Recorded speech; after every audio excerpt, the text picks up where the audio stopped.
দেশ থেকে বিদেশ, খেলা থেকে বিনোদন, সব ধরনের খবর নিয়ে আমি মিঠু শুরু করছি নজরের দুনিয়া। বুধবারে উড়ান, নাসা ও ইসরোর যৌথ উদ্যোগে তৈরি নিশার উপগ্রহ পাড়ি দেবে মহাকাশে। সদ্য অ্যাক্সিয়াম 4 মিশন শেষে ফিরে এসেছেন শুভাংশু শুক্লা। ভারতীয় নভোশ্চরের মহাকাশ সফরের দিকেই নজর ছিল দেশবাসীর। এবার সকলের চোখ নিশার কৃত্রিম উপগ্রহ উৎক্ষেপণের দিকে। নাসা ও ইসরোর উদ্যোগে তৈরি নিশার বুধবার 5:10-এ রওনা দেবে শ্রীহরিকোটার সতীশ ধাওয়ান মহাকাশ কেন্দ্র থেকে। জানা যাচ্ছে, ভূপৃষ্ঠ, সমুদ্র বরফ এবং অরণ্যের পরিবর্তন পর্যবেক্ষণ করবে। $1.5 বিলিয়ন খরচে তৈরি নিশার ভারতীয় মুদ্রায় 12,500 কোটি টাকা। তবে এর নির্মাণ খরচের মধ্যে 788 কোটি টাকা দিয়েছে ইসরো। আপাতভাবে এই বিনিয়োগ বিপুল অঙ্কের হলেও তা শেষ পর্যন্ত লাভদায়ক হবে বলে মনে করছে ওয়াকিবহল মহল। জানা যাচ্ছে, প্রতি 97 মিনিটে পৃথিবীকে চক্কর কাটবে সে। সবচেয়ে বড় কথা, অন্ধকার, মেঘ, ধোঁয়া ইত্যাদিকে এড়িয়ে পৃথিবীর সূক্ষ্ম পরিবর্তনও ধরে ফেলতে পারবে নিশার। ফলে এই সব তথ্য গবেষকদের কাছে অত্যন্ত জরুরি হয়ে উঠবে। আগামী দিনে অনেক বড় আবিষ্কারের পথ খুলে দিতে পারে নিশার অন্বেষণ। Sunirnoy imaging centre private limited, advance প্যাথোলজিতে thalassemia screening, large size biopsy setup সহ সমস্ত পরীক্ষা, echocardiography, fetal echocardiography, CT scan, CT guided FNAC, 4D USG guided FNAC, endoscopy, colonoscopy, uroflowmetry, spirometry, colour doppler, digital X-ray, তাছাড়াও সমস্ত বিশেষজ্ঞ চিকিৎসকদের পরিষেবা একই ছাদের তলায় নিয়ে হাজির সুনির্ণয়। ঠিকানা 126/1 পিলখানা রোড, রানীবাগান, বহরমপুর, মুর্শিদাবাদ। বিশদে জানতে যোগাযোগ করুন 8373049252, 7547900377। ভয়াবহ ভূমিকম্পের পর সুনামি, 2004-এর আতঙ্ক ফিরিয়ে অতিকায় ঢেউ আছড়ে পড়ল জাপান ও রাশিয়ায়। ভূমিকম্পের পর সুনামি, রিক্টার স্কেলে 8.8 মাত্রার কম্পনে দুলে উঠেছিল কামচটকা।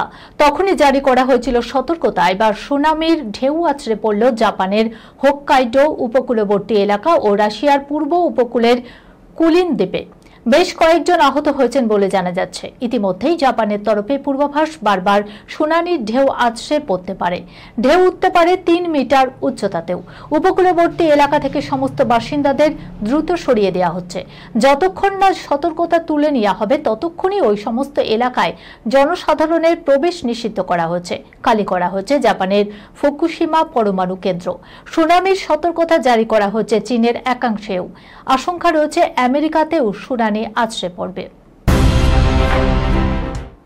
স্বামীকে ছেড়ে জামাইবাবুর প্রেমে হাবুডুবু কোণে, কিন্তু কি ঘটল এরপর চলুন দেখে নিন। উত্তরপ্রদেশের ললিতপুরে প্রেমের এক বেঞ্জির ঘটনার সামনে এসেছে, যা সম্প্রতি সোশ্যাল মিডিয়ায় ছড়িয়ে পড়েছে আগুনের মতো। যেখানে এমন এক চাঞ্চল্যকর ঘটনা ঘটেছে যা প্রকাশ্যে আসতেই তুলেছে ঝড়। উত্তরপ্রদেশের ললিতপুরে এক পরিবারে সদ্য শেষ হয়েছে বিয়ের অনুষ্ঠান। বাড়ির মেয়ের বিয়েতে জাঁকজমকপূর্ণ কিছু কম হয়নি। সকলেরই তাই মন বেশ খুশি খুশি ছিল। কিন্তু আচমকাই সেই পরিবারে ঘটে গেল এক মর্মান্তিক ঘটনা, যা হইচই ফেলে দিল মুহূর্তের মধ্যেই। কি এমন ঘটেছিল সেই পরিবারে? 1 মাস আগেই ললিতপুরের তালবেহাট কোতোয়ালি এলাকার সরফায়ানা মহল্লার পরিবারে ভিল্লার খানের সঙ্গে বিয়ে হয় মধ্যপ্রদেশের টিকমগড় জেলার বাসিন্দা সাবনবের। কিন্তু বিয়ের মাত্র 1 মাস পরেই ঘটে অঘটন। নববিবাহিত কনে তার নিজের জামাইবাবুর সঙ্গে পালিয়ে যায় রাতের অন্ধকারে। বিয়ের আগেই শাবনবের সঙ্গে চুটিয়ে প্রেম চলছিল জামাইবাবুর। গভীর রাতে শালক ও শালিকা গাড়িতে করে পালিয়ে যাওয়ার ভিডিওটিও সোশ্যাল মিডিয়ায় রীতিমতো ভাইরাল হয়ে যায়। শুধু পালিয়ে যায়নি তারা, ঘরে রাখা গয়না ও নগদ টাকা সবকিছু নিয়ে পালিয়ে যায় শাবনব। পুলিশ তাদের দুজনকেই খুঁজছে। এইভাবে নববিবাহিতা কনের তার জামাইবাবুর সঙ্গে রাতের অন্ধকারে পালিয়ে যাওয়ার ঘটনায় নিন্দার ঝড় উঠেছে পাড়া প্রতিবেশীদের মধ্যে। মাত্র একটা ছবি থেকেই ন্যাশনাল ক্রাশ। 40টি ছবিতে চুক্তিবদ্ধ, তারপরেও বলিউডে কেন জায়গা পেল না এই অভিনেতা? চলুন দেখে নিই।